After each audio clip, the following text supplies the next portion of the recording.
Հասուն հիմա էլ միացել եք բանակում սպանված զինվորների մայրերին, կարող ենք այդպես ասել, քանի շաբաթ է ձեզ տեսնում եք այստեղ։ Ուրեմն ես ոչ թե հիմա եմ միացել, այլ եղել եմ նախաձեռնության ձևավորողներից մեկը, բանակն իրականում նախաձեռնության կարելի է ասել ձևավորողներից մեկը,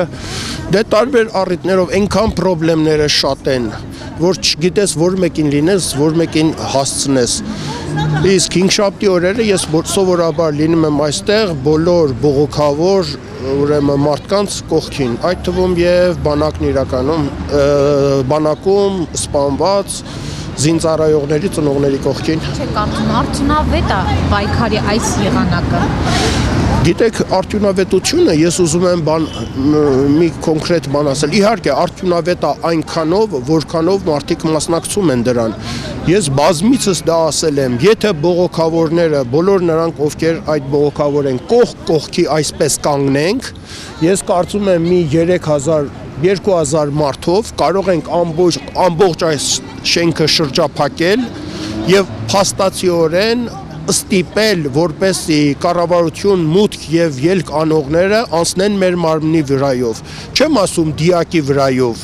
անցնեն մեր մարմնի վրայով։ Սա պիտի քաղաքացիական կամք լինի, ինչի դրսևորում է, որ չի լինում, հա։ Ինչն է պակասում։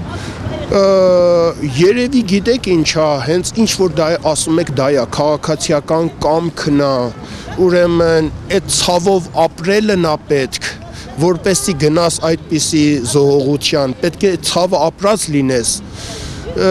Ցավոք մենք այնքան էլ ընդհանրական ցավերով չենք ապրում երևի, եւ այդ քաղաքացիական կամքն էլ իրոք չկա։ Որտեղ կա իրավունքի ոտնահարում, ես իմ հնարավորության սահմաններում փորձում եմ լինել, ներկա լինել։ Ոստիկանների հետ վերջի շրջանում ինչպես են հարաբերությունները, կան դարձյալ այս կոնֆլիկտներ։